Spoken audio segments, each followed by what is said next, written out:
According to a new Politico Morning Consult poll that was released this week, a huge majority of Americans believe that Donald Trump should not be given immunity from prosecution. The poll found that 70% of Americans do not think Trump should have immunity. Now, let me say that in a different way, because the converse, or not necessarily the converse, but rewording it helps you understand what this means.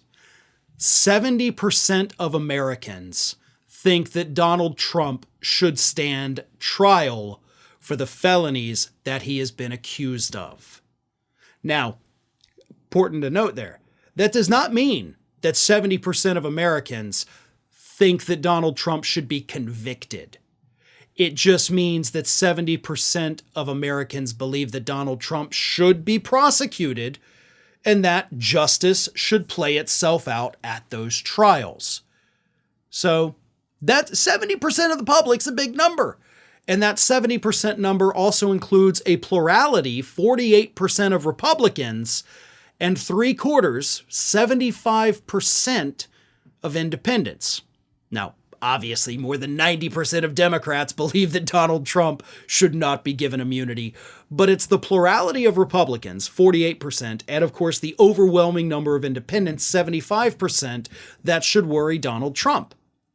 After all, poll after poll, including another poll out this week, shows us that there is a healthy number of Republicans, enough to swing the election to Biden, who say that if Trump gets a single conviction on a single count in any of the cases, I'm not voting for him. I will not vote for a convicted felon, these Republicans tell us. So that alone is enough to swing the election. But let's assume, and this is not too big of a step to make, that every one of those Republican voters is lying. Okay? Again, that's kind of what I usually assume. But 75% of independents want to see the justice system handle Donald Trump. If he's innocent, he's innocent. He gets acquitted, and they're fine with that.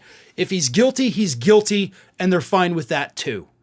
But they want the process to play itself out in court where it belongs, instead of having the Supreme Court step in and give him immunity and put an end to the whole thing. 75% of independents. Those 75% of independents, do you think for a second that if Donald Trump gets convicted in any of these cases, that any one of those 75% of independents are going to cast a vote for him after that?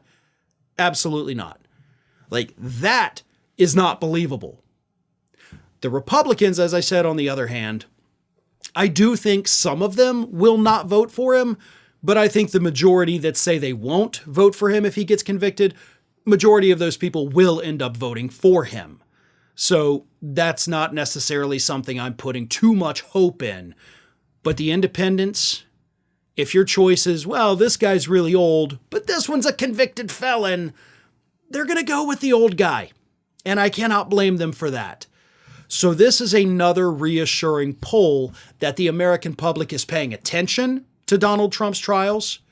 Their votes will depend on the results of these trials, and they do not want the Supreme Court to step in and stop the trials from happening.